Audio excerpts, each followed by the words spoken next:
Hello, everybody, and thank you for tuning in to the World Through Electrospecs podcast. I'm Caleb. A few orders of business before we get started this episode. First of all, I'm sorry it took so long for me to edit this and actually get it posted. This is not going to be a regular occurrence, however, that will also happen next week. Pete and I are going out to Boston this week, as we've been talking about over the past few weeks, months, whatever, that we've been recording this show. So we will be gone during the time that we normally do our recording. That being said, even though the episode next week will be coming out late, we will be having some interesting guests, some really cool guests on the show moving forward over the next few weeks, starting with this episode. This episode I joined up with my buddy Brendan. He's a really cool guy. He's met a lot of cool people. The episode turned out a lot differently than I thought it was going to turn out. I didn't really know what I was walking into, though. I'm really happy with how the episode turned out, though. Basically, I thought the episode was going to be a lot of him talking about people that he's met and celebrities that he's met, but it actually ended up turning into a really cool conversation about music and what not to do at Comic-Con. So the episode's really awesome. It's a lot longer than episodes typically are, but that's okay. I'm still happy with how it turned out. There's no post-show for this episode because it's a very long episode, but to those of you who are still subscribed on Patreon, I sincerely appreciate it. We're going to keep the post-show episodes coming in the future, and appreciate your support. We really, really do. Another order of business. For some reason, there were all sorts of technical issues with this particular episode. First off, it's a remote episode. You can't really expect audio to be too great in a remote episode. However, there's just something with the audio compression on his end. I know he was recording with GarageBand. I've never recorded with GarageBand, so I don't know what the settings could have been. I also know that he normally is recording music, not necessarily people, so there might be an issue there. I'm not sure. I just know that the audio kind of cuts in and out weird in specific areas. We had a few video issues, and also for whatever reason, camera one that was focused on him was very red, and I ran it through some video filters, but man, was it red. It was really hard for me to really color correct that properly. I couldn't really get anything going in my favor. Camera 2 is perfectly fine. It looks pretty natural. It's not as good quality as camera 1 because it's the Panasonic, it's not the Canon. But for some reason, camera 1, that Canon, man, was that video was really red. So even though I ran it through some filters and I tried to do some video cleanup on it, it's still, even after color correction, it's still pretty red. So that's unfortunate. But regardless, audio issues aside and video issues aside, I am really happy with how this episode turned out. The content is good. So I'm sorry for the video watchers. If that color difference really bothers you, I recommend checking out the audio version. And for you audio listeners, there's nothing much you can do there. I'm sorry about the audio, but definitely please bear with it because it was a fantastic conversation. It's a long conversation, but it's a fantastic conversation. Very, very good insight on Brendan's music career and just all of his experience with Comic-Con back in San Diego. Awesome dude. So I'm going to stop chatting at you. I'm going to get this episode started. Thanks to everybody for tuning in, and yeah, enjoy the episode.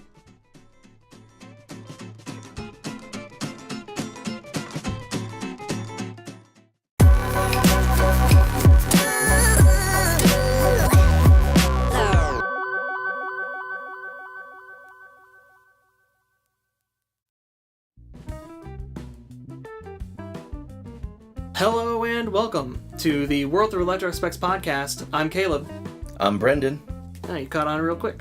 You catch on pretty quick, kid. Sometimes. Welcome to the show. So today I have a, not necessarily replacement, but a guest host. Pete's not with me this week, and I'm recording in a totally different studio. I'm here with Brendan, my friend and fellow Legion member, and used to be townmate, but then I moved 2 hours away, so... Yeah, I didn't take offense at it. It wasn't because of you. Yeah, it smells funny around here, so I get it. Yeah. I used to live around here, though, and it does seem like it's... Like, the roads are getting a little bit worse, and my mom actually used to work for the police department, and she's like, yeah, it's getting... So the people that she knows from that job, she remembers that it's getting a little bit iffy, so... Thankfully, you're moving. I am. You don't have to deal with it anymore. I am, yeah. But... So I don't know if you've ever, if you've checked out the show or not, but basically, no real topics. It's a very laid back, relaxed show. It always has been. I had this show running a while ago with a couple other different hosts, and I had a few pretty good runs. I had a run with the first host, and that was about 20 episodes long, and then I had another run that was about 20 episodes long as well. So far, Pete's been the best co-host I've had, and all right, Pete. Yeah, even though we've been running for just about 3 episodes now, it feels like it's the most promising. There's something about talking to Pete that we just can't stop talking.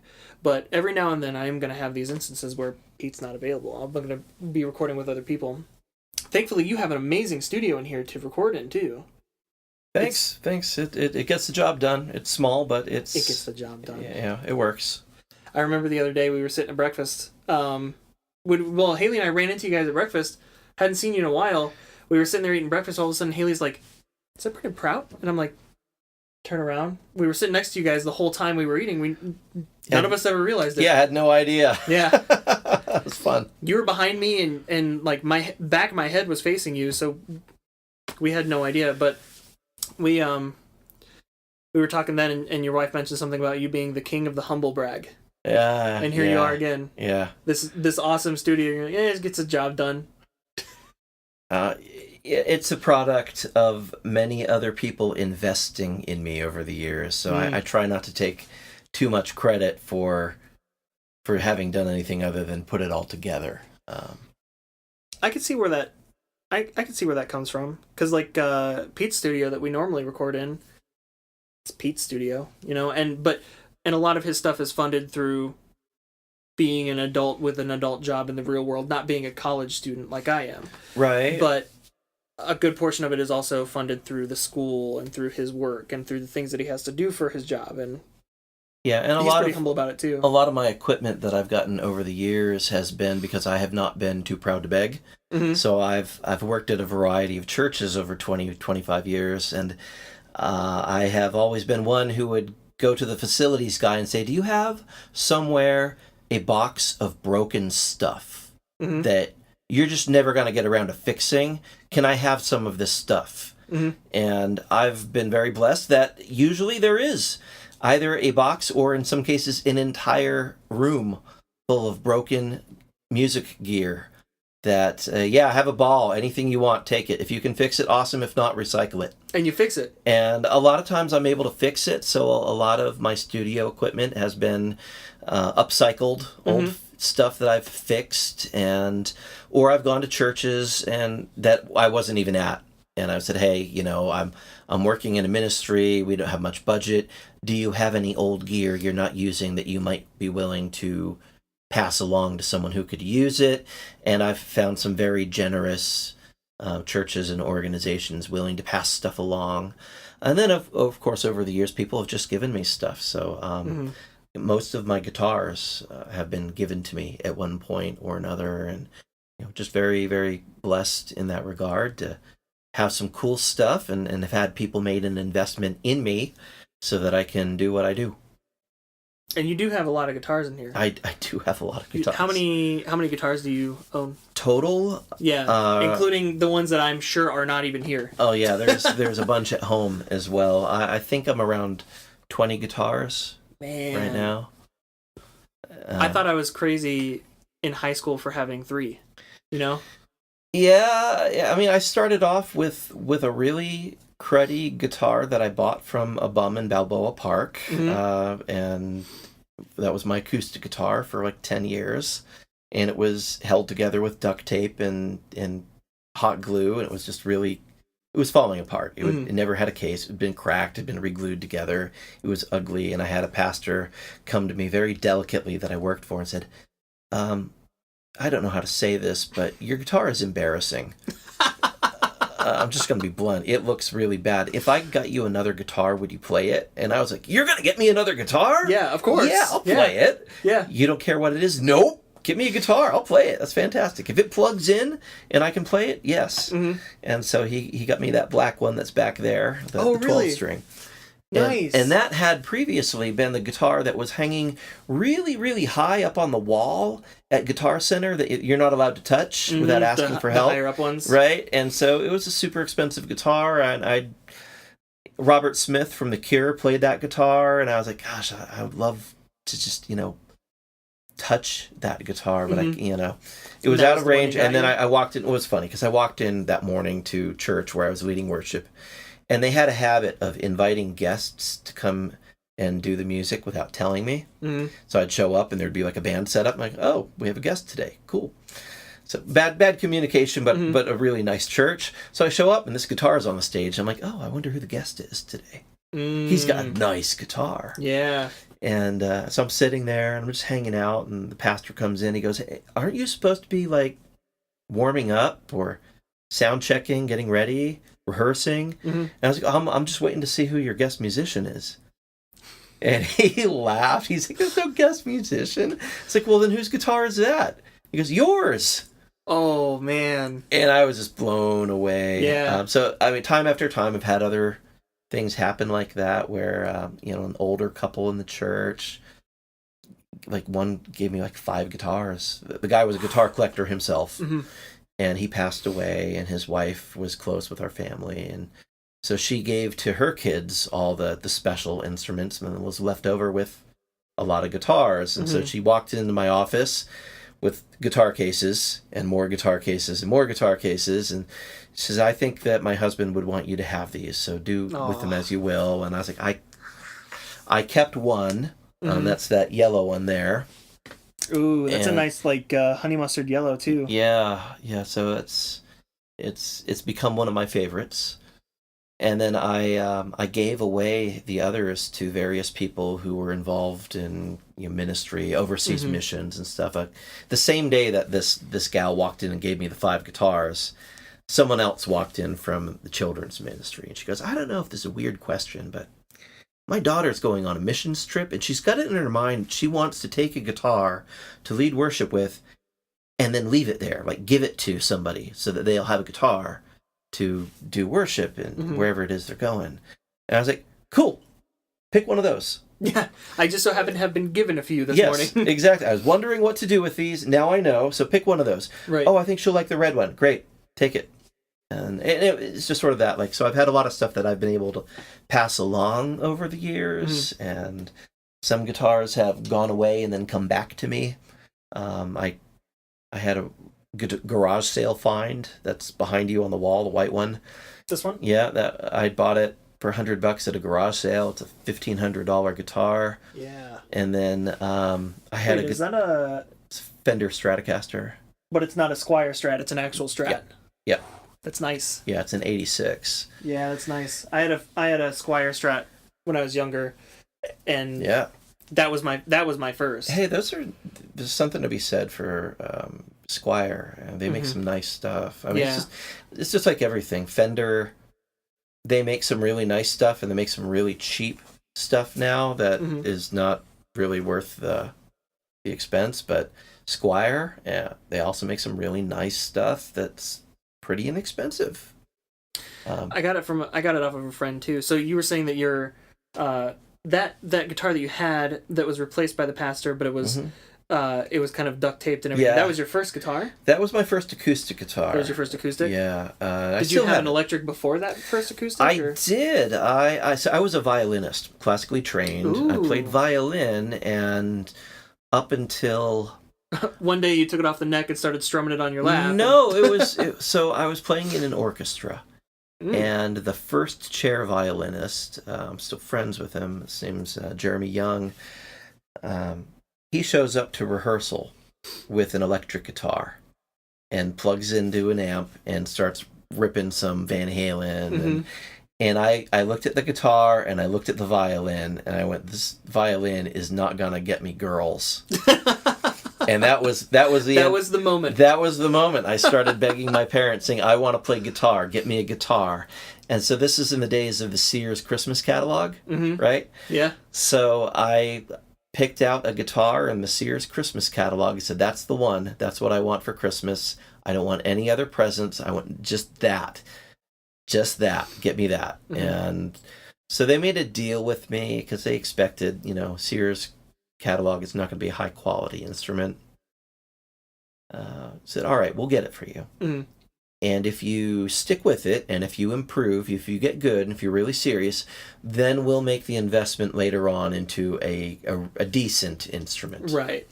They need to see some input before they can make the investment. Right. Yeah. So, and the funny thing is, they never did have the opportunity to take ownership of that, because I started playing like 3-4 hours a day on this thing.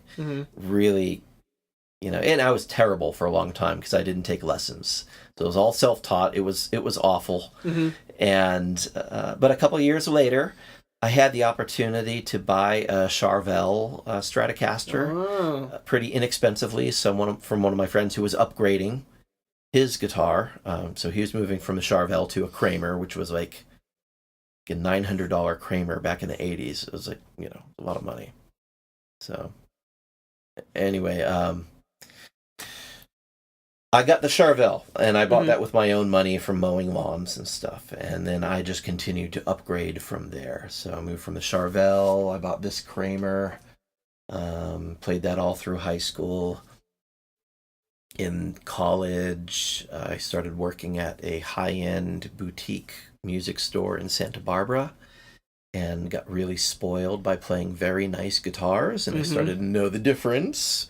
Started to get that feel. Yeah. So I'd gotten that Van Halen guitar in high school, and then I went on a quest for the Red Music Man there, and it took about 7 or 8 years before I found one. They were very limited production. Most of them were purple or green or yellow or other colors. The reds were just super, super rare. And my wife ended up getting that for me as a wedding present. Oh, that's awesome. We found someone who had 2 of them.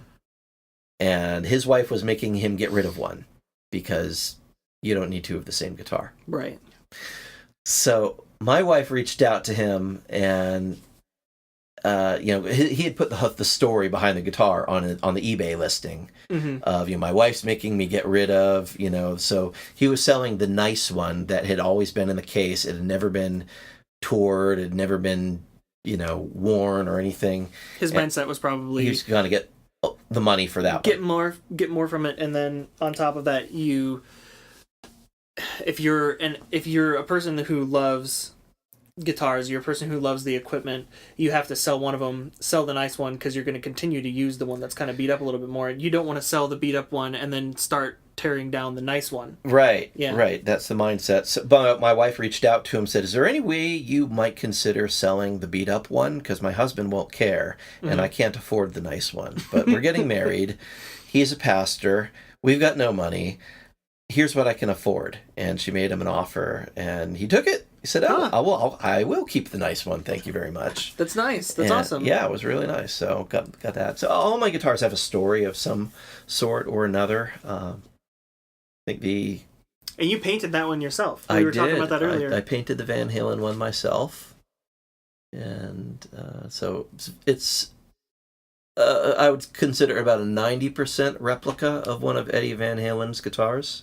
Where's the 10% coming from? I changed some of the striping pattern intentionally to be a little bit different so that I could pick it out as this is my guitar, just in case it ever got stolen. I've had some instruments stolen over the years, and I wanted to be able to have a tell and say, here's the way I can identify that this is mine. So the slanted pickup versus a straight pickup, and then a few of the stripes that are white are not the same thickness as what it would be on Eddie's actual guitar. And usually people aim for exact replicas.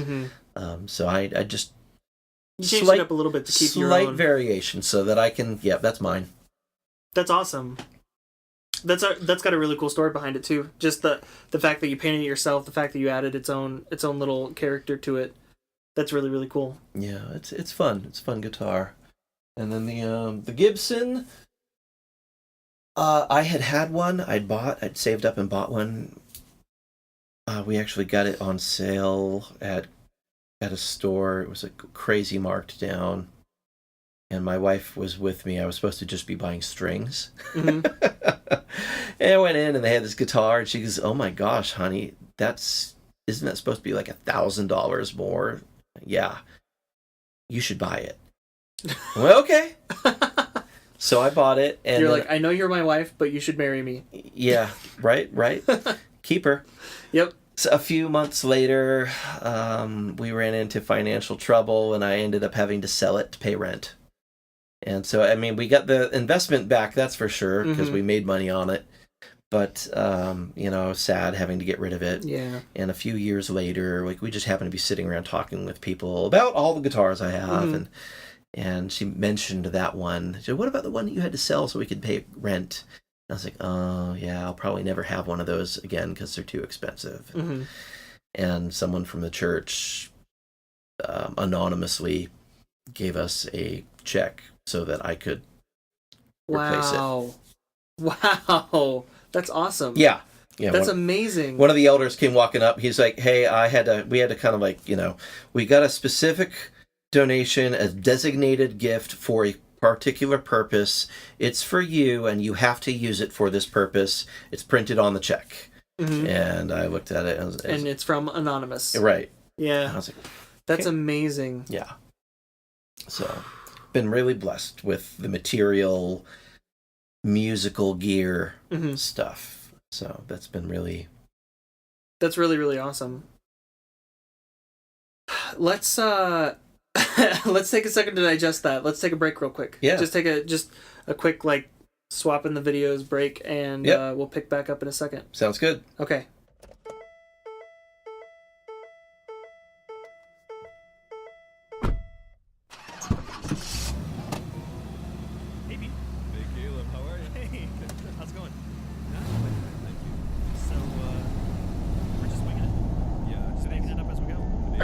Hey, Caleb, what is this on, what are we listening to here? What's going on? Well, Mr. Connery? Sure, yes, that's who it is.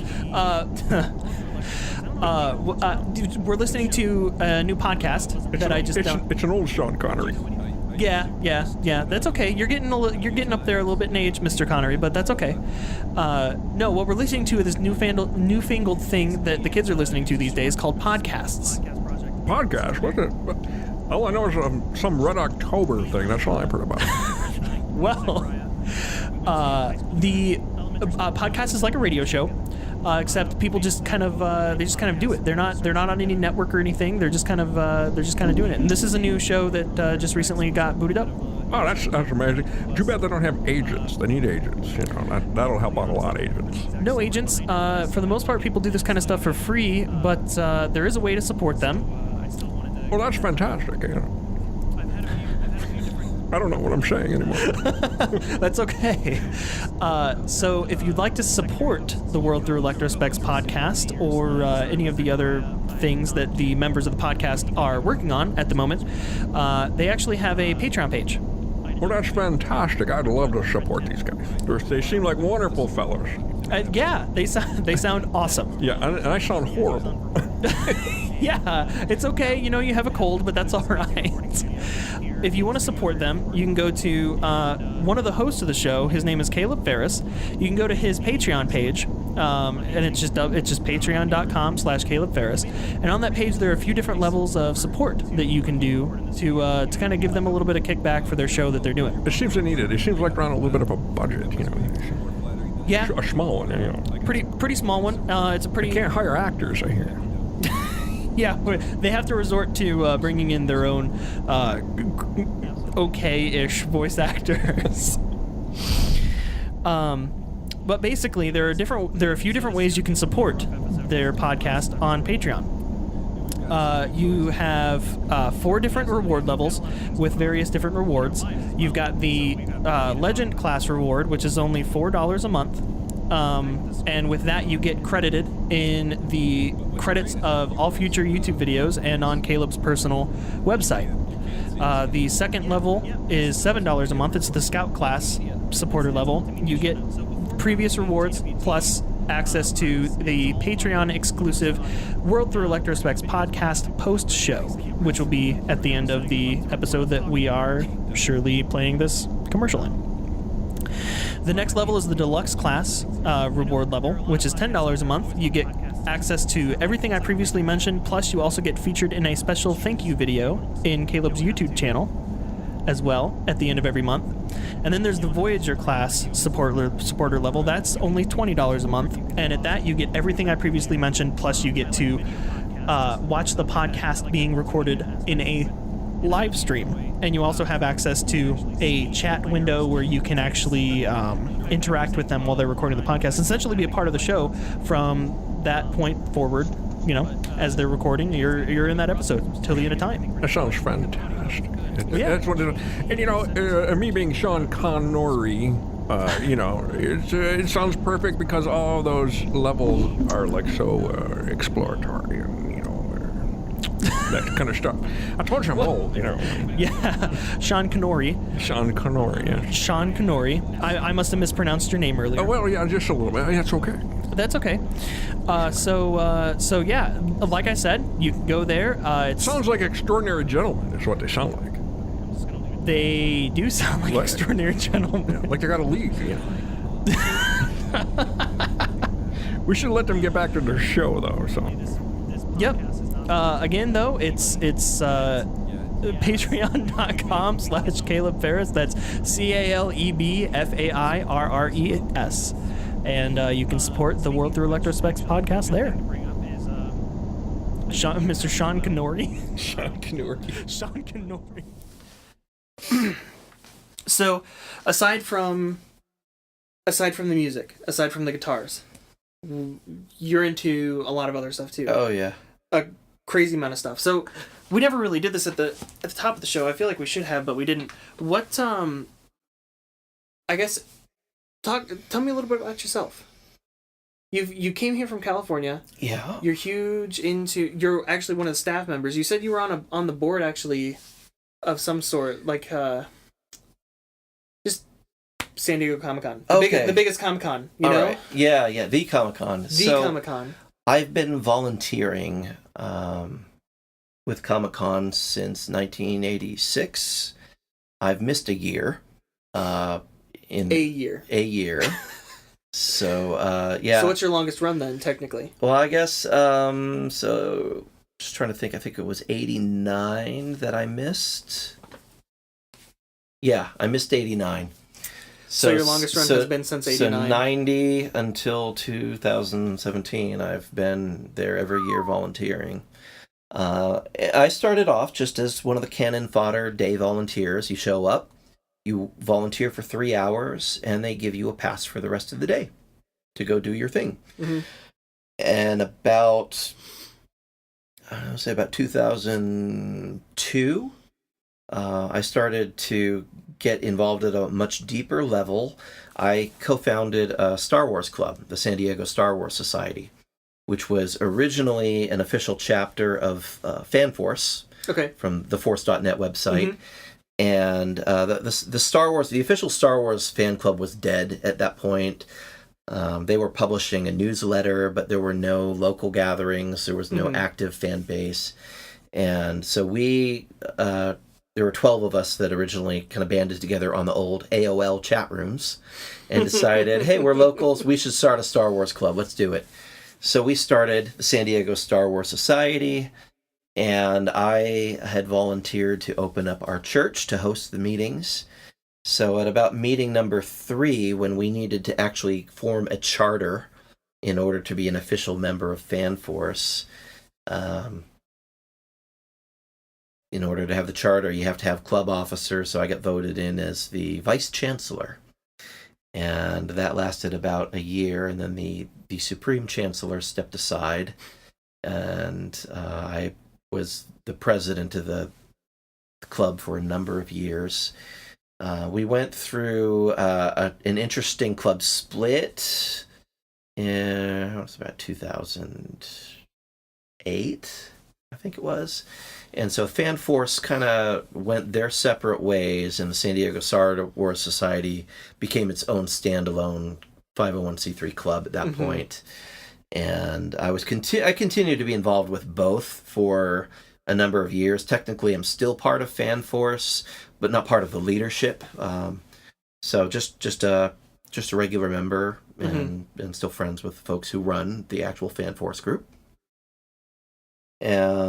Got involved with the 501st early in that time, like 2002, 2003. So you were a member of that was going to be one of my questions. You were a member of the San Diego Star Wars Society before getting involved in the 501st. Yes, that's how I got introduced to the 501st. We had some 501st and Rebel Legion members join and show us what they were doing, and so we were very cross-pollinated in San Diego. So there are folks who are 501st, Mando Mercs, Rebel Legion, Saber Guild, San Diego Star Wars Society. I mean, they're totally cross-pollinated. Yeah, and we all like the same thing. I love it. Yeah, it's a melting pot. We just like specializing in something. Totally. Yeah, totally. So that was where I got introduced to people who were in the 501st. I actually became a member of Rebel Legion first because I figured that would be easier to make a Jedi costume. That's what I was going to ask. What costume was it? Jedi costume? Was it a named costume? Or? Prequel trilogy Jedi. No, I did a Corellian Jedi, so I could get green. Gotcha. And so still a member of Rebel Legion with that costume. Do you still have your saber? Yes, I do. just lost that footage. Yep. That's okay. I don't know why it did that. May have ran out of SD card space. Again, like I said, I've been taking a lot of footage recently. Yep. That's all right. Yep. We'll be okay. Session we got the issues. other stuff. Yeah. But yeah, anyway, so yeah, I did just a generic prequel trilogy Jedi, and then not long after that, had the opportunity to get some Stormtrooper armor and jumped on that, and joined the 501st. Did you get it from another 501st member in the area, or? Technically speaking, I'm not sure he was actually 501st. He's a very involved costumer. He may have been 501st. We're still friends. He's super talented cosplayer. I mean, he and his wife do incredible cosplays. But he had made... Is he still doing stuff? Oh, yeah. Oh, yeah. Do you remember his name? He did some... Yeah, Donnie Stevenson. He did some Ghost in the Shell stuff. Oh, really? If you look online for Comic-Con 2017, Ghost in the Shell, you're going to find pictures of him, and it is... he did the... Does he have his own Bato? The eye prosthetics. Yeah, and that's awesome. Incredible. Is it based off of the new movie, or is it based off of... Oh. Yeah. That's got to be cool. It is incredible. He's got a super sharp eye for detail, and any cosplay he and his wife do. I mean, they've done like 300. I think they've you name it. They've done incredible stuff. Right. Harry Potter. That blow my mind every year. They do these amazing cosplays. So he had the armor, and I had the opportunity to get it from him, and he helped me trim it and adjust it to fit my body. I ended up having to replace a bunch of parts just because I've got a fairly long torso, and I think anyway, bits and pieces I've broken over the years too, because I've been real rough with the armor. Being in like Stormtrooper Olympics with kids and stuff, rough and tumble. Yeah. So anyway, that's how I got in, and then the 501st was pretty small at the time. We had just think we had just started to run out of triple-digit TK numbers. There were a few left, and they were asking if I wanted one. I'm like, no, I'd rather pick my own 4-digit number, thank you. And see, I came around to just about 1,000 members later, because my 6830 is one of the last. I don't know why, even though it's in the 6,000s, I don't know why it's one of the last, but I remember very, very shortly, just a few months after I joined, was when we switched over to 5 digits too. And I remember being thankful that I got a 4-digit. Right. Because it's an even number, and I'm OCD about that kind of stuff. Right. But, So yeah, I got involved with 501st, and that year, 2002, Comic-Con, it was just sort of like a big Star Wars year for us. Mm-hmm. We got to know Steve Sansweet was the director of fan relations for Lucasfilm, and Mary Franklin was running Bantha Tracks, and they were super enamored with local grassroots fan groups. So they got to know us, and there was an official block of Star Wars panels at Comic-Con, and they asked if we wanted to run a trivia panel. And they gave us complete leeway to do whatever we wanted to do. I said, yeah, that would be fun. And so I think the first year we did the trivia contest panel, I don't know, maybe we had 50 people in there, and I think we had 3 prizes. It was pretty low-key, and it was fun, but we all kind of decided, hey, we want to do this and do big next year. So we hit up all of the Lucasfilm licensees and vendors for donations, and the next year we had, between the art and the collectibles, we had something like $30,000 worth of prizes we gave away. And then it exploded. I mean, we'd have like a line, hundreds of people long, trying to get into the room to be in the panel. And so that was the beginning of me running panels at Comic-Con. And then that next year, somewhere right in there, my brother, who's also involved at Comic-Con pretty heavily, calls me up and he goes, hey, do you have any interest in being on the Comic-Con committee? I said, what are you talking about? He's like, the committee that runs Comic-Con. We plan it, we put it together.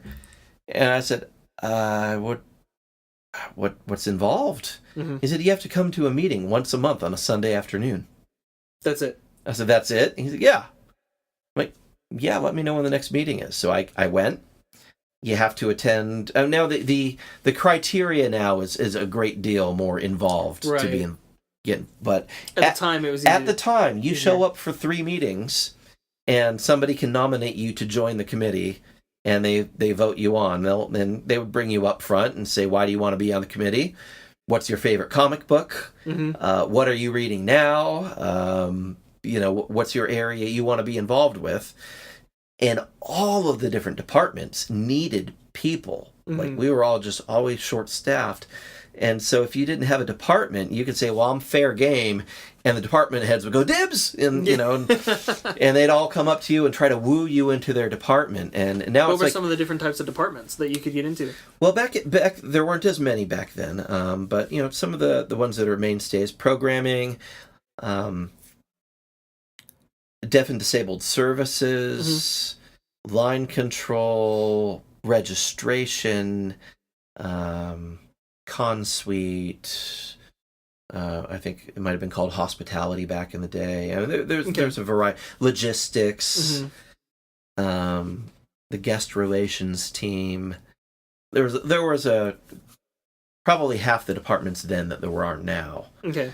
But and now it's a very different animal. Now, if you want to be on the committee, you have to have been involved as a volunteer already. Because people would show up to the committee meeting and say, I've never been to Comic-Con, but I'd like to be involved. So let me volunteer and get to know you. And we would let them.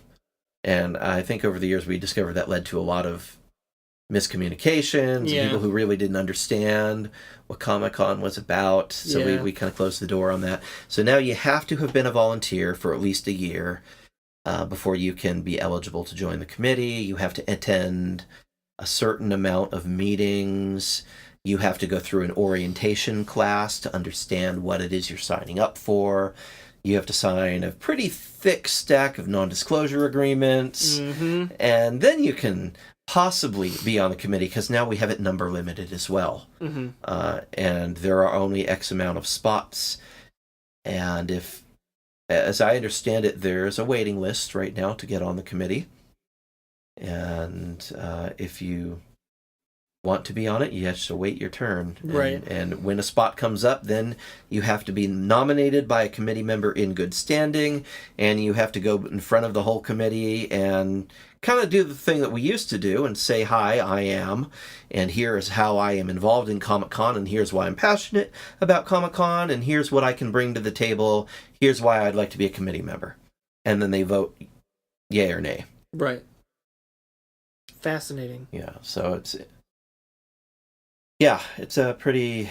So at what point in the game did you get that opportunity? Because you've been going since 87, you said? Right. I sort of was loosely aware of a committee, but I was not involved with it. I was just a day volunteer. So I worked with the volunteers department. I would show up, say, where do you want me? And they'd throw me somewhere. Oh, you're going to go to gaming today, and you're going to run a gaming room. I'm like, okay, cool. Have you ever played Magic the Gathering? Nope. Fake it. Yeah. And so I'd be up there in the room, and they'd come, these folks that were playing come to me for a dispute. And, well, he did this, and he did this. I said, I rule in favor of him. Yeah. But there is no arguing. Yeah, I don't know. But in your head, you're going, I don't know what I just gave him. I have no idea. Yeah. I had no idea. There, if it was D&D, I played D&D. I could do that. When they were doing like Pokemon, that was just starting to come around, and I was like, I have no idea what you guys are talking about. And I would, I'd say, all right, you've got 30 seconds. Argue in favor of your point. 30 seconds, argue in favor of your point. And I'd say at the end of this mediation, my decision is final. You will go back to your game. And I'd just decide, and, usually one of them was unhappy, but said, well... Somebody's going to be unhappy regardless. Somebody's going to be unhappy either way, but the decision is final. Go play your game. Yep. And they've changed that around quite a bit now. Now gaming is staffed by people who really know the games, and they love the games, and they're invested in helping people. And it was very understaffed back in those days, so I could have been on... security before we started having to hire outside security. Stand here, make sure nobody comes through that door who isn't wearing a name tag. Okay. That's as simple as it was. Yeah. Now, there's a lot more going on. There's a lot more going on. Yeah. The security checks for weapons and bomb-sniffing dogs. What are the current weapons policies for, for a Comic-Con of that scale? Because I know for C2E2 here, kind of the biggest one we really have in this area is the one in Chicago, and they've changed their policies quite a bit on you can't carry prop weapons that look like a certain thing, you can't carry things made out of a certain material, that kind of stuff. Have things changed over the years for the granddaddy of Comic-Cons as well? They have, and I believe we're still pretty much the precedent setter in terms of the reactions to policies. So sometimes there are conventions that have different policies based on folks did not like our policy, and so they respond to that by having a different policy. But for the most part, we want to make the convention a pleasant experience for everyone who attends, whether they're just an attendee, a cosplayer, professional, an exhibitor, staff members, even our security folks. We want to make it a nice day for them, especially our professional law enforcement officers who are there.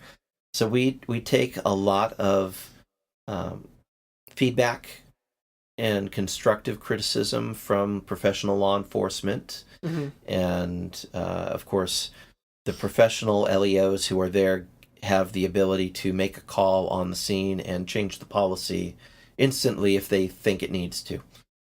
But for the most part, we do not allow any real weapons that have been deactivated or demilled. Yeah, that's a change over recent years too. That was okay to begin with. As long as it was deactivated, the stormtrooper could have a demilled Sterling, and it wasn't a big deal.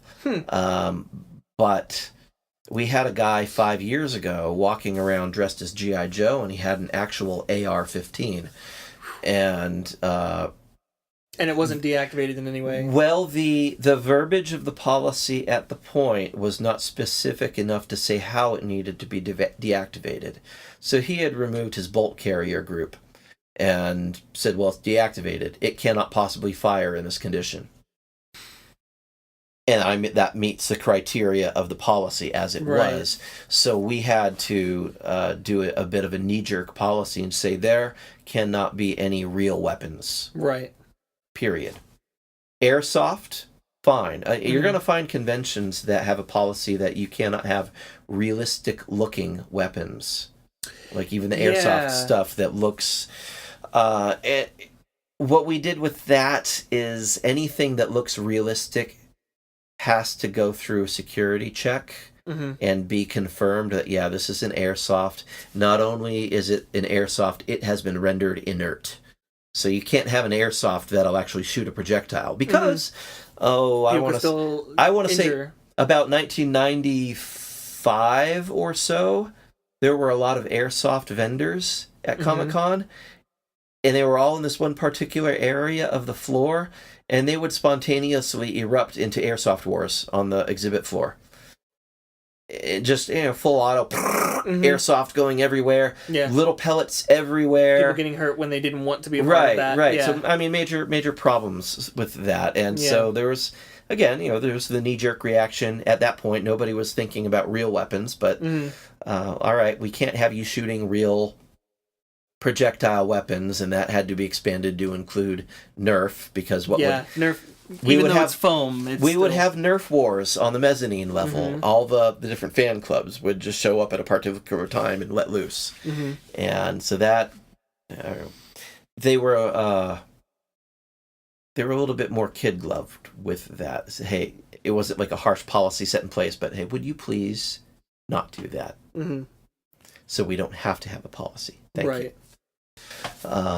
Edged weapons, of course. There are real swords and knives sold at the convention. Right. They have to remain boxed. They cannot be unsheathed. It seems like it's always the same type of manufacturer at those conventions, though, and it always seems like the kind of novelty wall swords. Hangers. Yeah, the stuff that you find at like the Tiger imports at the mall, Yes, exactly.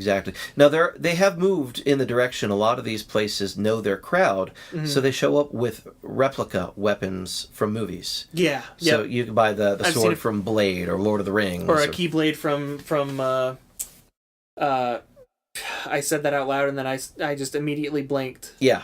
You know what I'm talking about, though, from that Disney crossover, Kingdom Hearts. That's what I'm thinking of. Yeah, right. Yeah. So there's a lot of different sword replicas that you can buy at these conventions, and the smarter vendors are bringing those in and making a killing on them. Yep. But I saw folks a vendor cannot at walk C2E2 around a couple with years them. ago with Attack on Titan stuff. Yeah, and we do make accommodations for our folks that do the SCA battles, the Society for Creative Anachronisms. Yep. So they go full armor, full weaponry, do demonstrations, but they have a special permit. They have special insurance. They have to keep it to the demonstration. For that, yes. Yeah. They can walk from the demonstration area to their changing area, and that's it. They can't walk around the floor with the weaponry. Right.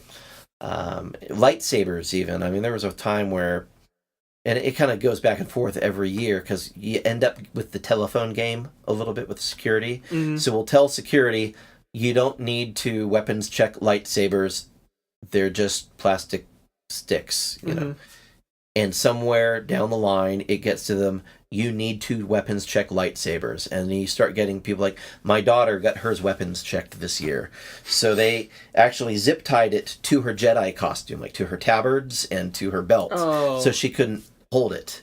Yeah. And, so I got her upstairs and, saw that they had done that to her. I was like, okay, let's first of all, we're going to snip these off. And now I'm going to go call the president of Comic-Con, because this is where he needs to pass the word down, saying, once again, do not worry about lightsabers. They're not sticks. real. Yeah. But that happens every year, every time, and without fail. There's got to be. Well, it's a huge event. There's so much room for the telephone game. There is. And we have a great resource. There's one security company that oversees all the rest of them, and so we've got a very smooth channel for information flow, and it's on them to make sure that the information does flow down to the lower levels quickly and effectively, and they're very good at it. So, like, for example, I walk up to a door and I need to get in because I'm a staff person, and Joe Blow, the security officer who's been trained for the day and has never worked Comic-Con before and doesn't know how it works, doesn't want to let me in. Yeah. Because he's saying, oh, no, you have to go down to this door here where I've got the badge that gives me access at that door. I then have to call up the supervisor and say, hey, I'm at door such and such. The officer here needs some training on access, and there are staff members who need access right now. And they're very quick. I mean, within 30 seconds. Guy comes right back into the door. Sorry about that. We're just being careful. Not a problem. And as long as they got a good attitude about it, and they're that's fine. There's but there's so much room for a little bit of miscommunication turns into and there are people who try to take advantage of that too. Try to get indoors they're not supposed to get in. They're trying to take advantage of the fact that there might be some miscommunication. Yes. Yes. I didn't even think about that. Yeah, so there are folks who every year, there's a guy with a podcast and a video blog that I know of. Every year he crashes Comic-Con and does it on video and then posts it afterwards. Here how I got into Comic-Con. Oh, he's one of those guys. Yeah. He wants to show off how he did it. Right. Yeah. And how long can I get away with being in Comic-Con without a have you guys ever like purposefully designated a task force of people to try to find him? That falls into a category very, very close in, I would say very closely connected with the team of people who have to search out all the badge counterfeiters. And the scammers who sell badges online that aren't actual badges. So there's so much stuff to worry about. There is a team of people that worry about that and deal with that, and I leave that squarely in their category. They're aware. Obviously somebody puts it out on video, they know his face, they know his name, and he's blacklisted, but with 250,000 people attending every day. And if you catch him, that's one thing, but if you're actively designating people to try to find him, in a way you're almost encouraging him. Right. You don't want to giving him validity. Right. That's what he you don't wants. want to give too much attention to that. Yeah. And there are some folks that they creatively get into Comic-Con every year, some of them through cosplay. The classic giant trench coat, one person is on the other person's shoulders gag. Stuff like, hey, here's the giant Transformers robot, and there are 3 people that operate it, maybe one has a badge. Although we've changed the rules around, too, because a lot of these giant costumes don't fit on the floor, so we won't even let them in the doors. So you can go hang around outside. How high is the ceiling? The ceiling is massive, but the aisles are not that gotcha. big. So we've had people that giant costumes they build, and either they need to make arrangements ahead of time to come in through the loading docks and go out through the loading docks. Like if they're an exhibitor, they've got access back there, and that's not a problem. If they're not an exhibitor and they've just built this giant cosplay and they've not talked to anyone about it, the policy is that large cosplays or large things that could cause a potential fire hazard, the fire marshal reserves the right to say, sorry, you can't go in. You could block a doorway for humans to get out of a fire. Exactly. Yeah. So the fire marshal always has the right of refusal to make these calls, and he gets to be the bad guy. And by he, I mean the, I don't know, there's got to be at least 100 fire marshals on site, during Comic-Con. They're all over the place. That being said, it's funny referring to them getting to be the bad guy by telling people that they can't come in. So does anybody show up? Their cosplay is a fire marshal because they're the bad guy. That would be interesting. I have had people that we've had. It's almost an internal joke, though. Yeah, we've had. I don't think I've ever seen somebody cosplay as a fire marshal. Because I know Dragon Con, you have people show up. Their costume is the carpet. You know. Yeah. So well, we have had people because with the sheer amount of volunteers we've had over the years, and the sheer amount of staff T-shirts that have disappeared over the years. I see where this is going. We have people that show up dressed as a staff member, and then when they're questioned about it, they claim, "Oh, I'm cosplaying as a staff member." As a staff member. Oh man, who do they think they're kidding? Well, I mean, and they'll do stuff like they're cosplaying as a programming staff member with a gray shirt, and they'll just walk right into the back of a program room that's closed because say staff, and they'll walk through. And if it's a rookie security guy out there, they might get away with it. Hall H, they're not getting away with it. Right. Like the big halls, Ballroom 20, they're not getting away with it. There are multiple levels of security and staff members who are there to make sure that sort of stuff doesn't happen. Right. But you do see stuff like that happening. Well, hopefully this is an educational experience for listeners, not necessarily an instruction manual on how to sneak into Comic-Con. Hey, there's maybe I'll title the episode of the show, gosh. How to Sneak into Comic-Con. Right. There's Don't do anything, because you're going to get caught. You will. That's the point of this conversation. These are the things you've found, but you can only tell me about these things because you've caught them, Oh, we've, and it's funny because we keep all these internal memos on things people are not allowed to do at Comic-Con. I've thought about turning it into like a web series, just things I'm not allowed to do at Comic-Con, because you wouldn't think of it, but then somebody does it. Almost like one of those anti-training videos where it's just a music montage compilation of people failing at things. Right. Because you're not supposed to do that. Right. Like with the cosplay stuff, we actually have to have a policy. It says, no costume is no costume. Yeah. Yep. Because we have had every year without fail, people walk in and they might be wearing a cloak and they drop the cloak and they're really not wearing anything. And we had a lady that was wearing a chainmail bikini and nothing. There's a lot of gaps between the chainmail. Yes. And this is 2 years ago, and obviously a woman who worked out, maybe late 50s, early 60s, cosplaying as Red Sonja. And, when she dropped her cloak and pulled her sword up and, security was on it instantly. You got the radio call. We got the radio call. We're in the Comic-Con office. I'll check this one too. And the radio call comes in. There's a group of young ladies wearing nothing but body paint. And we mean nothing but body paint. What do you want us to do?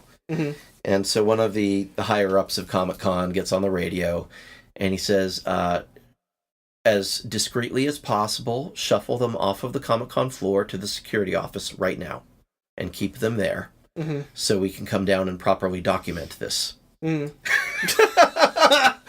gotcha. And then he goes, anybody have cameras that wants to help document this? Help document it. A whole bunch of people were like, yeah, we'll go. So they all went down and then said, sorry, we can't let you walk around with no costumes on. Right. And you can go walk around downtown. Good luck. Right.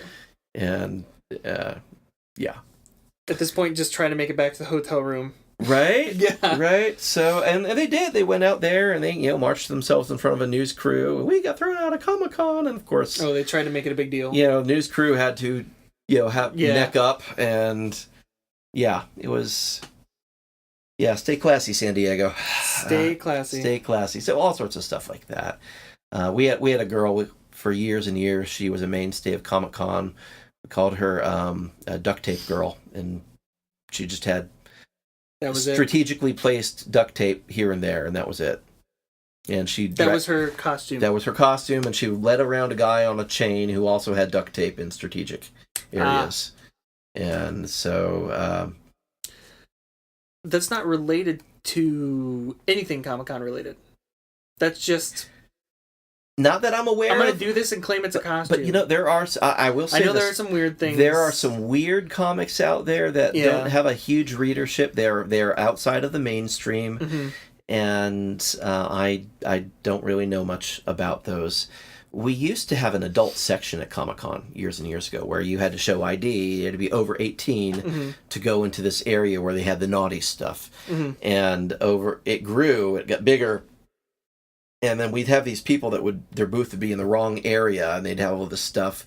They'd have to cover up their art, and so at some point a decision was just made, like, do we actually want to have that stuff? Is that really representative of what we want to have? If we have to put it behind the curtain, do we want it to be involved at all anymore? Right. And so they just have been careful about not allowing most of that. There is some art that is, shows nudity. There's some art that, is definitely pushing the boundaries. But it's, how people have a different line of what is tasteful and what isn't. Right. So, I'm just glad I'm try to find that balance between, I'm not the one that has to fight those battles and argue those arguments. That's not my job. It's not my job. It's not my circus, not my monkeys. Yeah. I only have to fight that battle in the programming room. So if, like, a few years ago there was a group that so they had a video that they wanted to show during their panel, and supposedly it was approved by my boss at programming, and I should have double checked.